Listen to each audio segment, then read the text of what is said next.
In any heavily developed modern city, new buildings typically have to be built where older buildings had once stood.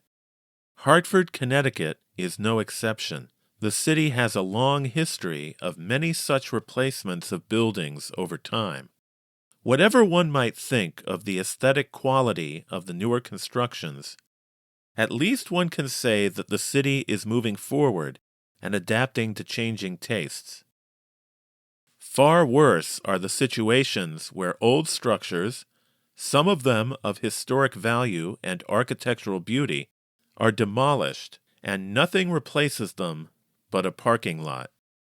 Sure, the city needs parking, but these gaping holes in what was once a densely packed urban fabric take away from the city's character and historic sense of place. Downtown Hartford has many of these gaps.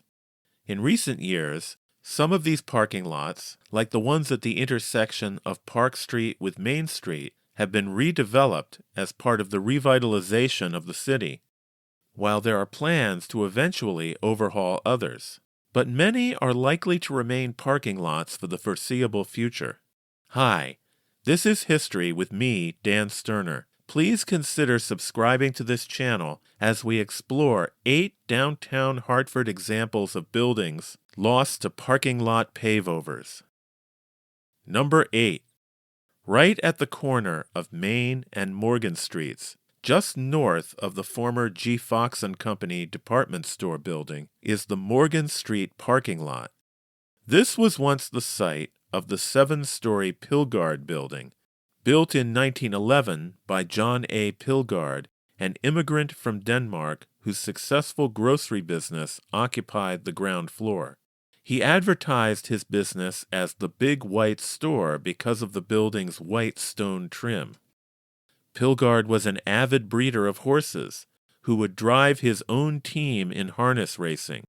The Plourde building was torn down in 1965. Plans to replace it with a hotel never came to fruition, and this property, right on the edge of what had been Hartford's department store district and just south of where the highway was cut through the city, remains a parking lot today.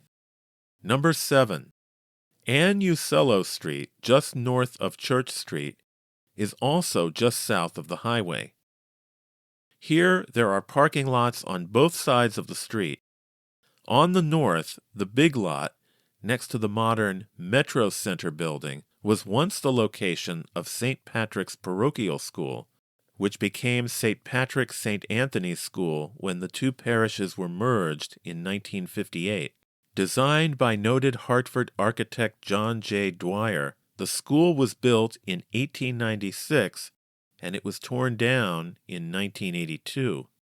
On the south side of Ann Street stood a 1927 commercial building, and at the corner of Church Street was the Hotel Hartford.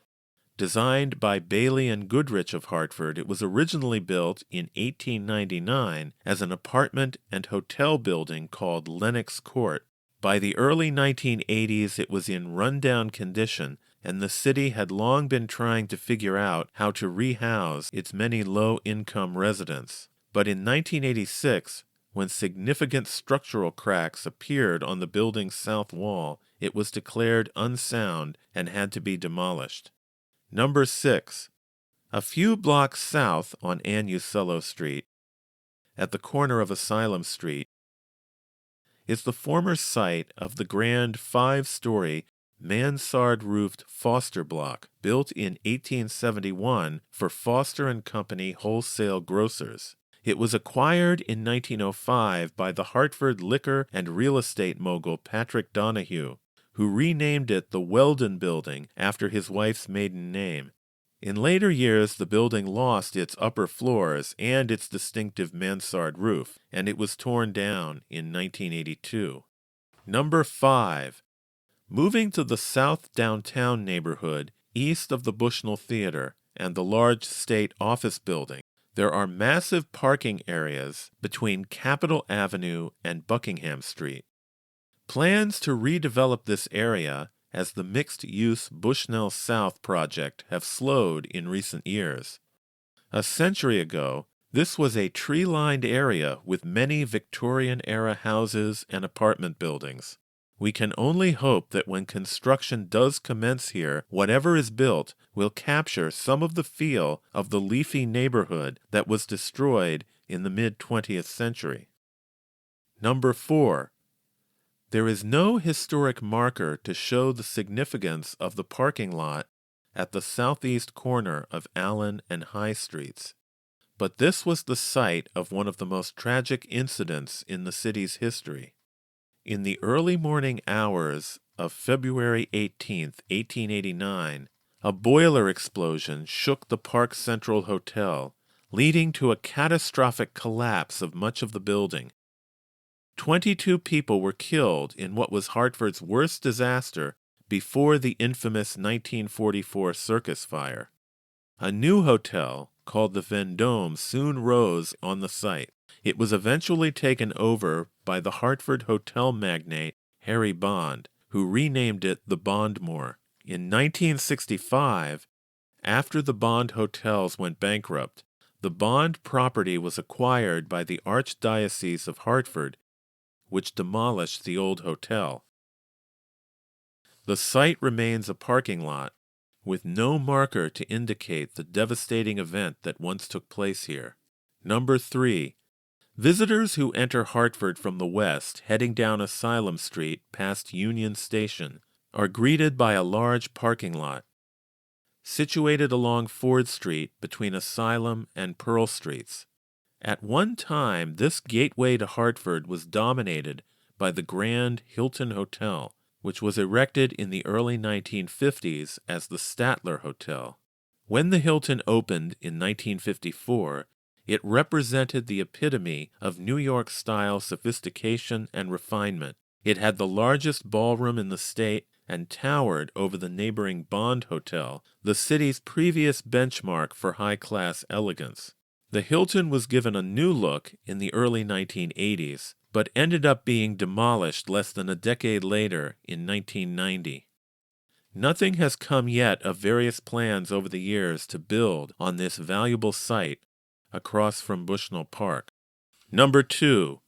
Yet another series of parking lots cover a large L-shaped area along the west side of Main Street and the north side of Asylum Street, right in the heart of downtown Hartford. Where Smokey's convenience store now stands at the corner was once the site of the Hartford Etna building, designed by architect Don Barber, who also designed Travelers Tower. It was considered to be the city's first skyscraper when it was built in 1912 for the Hartford National Bank. Just north of it, along Main Street, were a series of stores that were once at the heart of Hartford's downtown shopping experience. Branches of J.J. Newberry's, S.S. Kresge, and Steiger's. By 1990, these had been torn down by Society for Savings, which planned to erect a massive new office tower here that was never built. That has left us today with a lengthy stretch of parking lots in the city's most built-up section. The same is true right around the corner along the north side of Asylum Street, which back in the mid-20th century was still a thickly built-up retail street. But now it provides mainly a view of parked cars and the rear of buildings that face Pratt Street.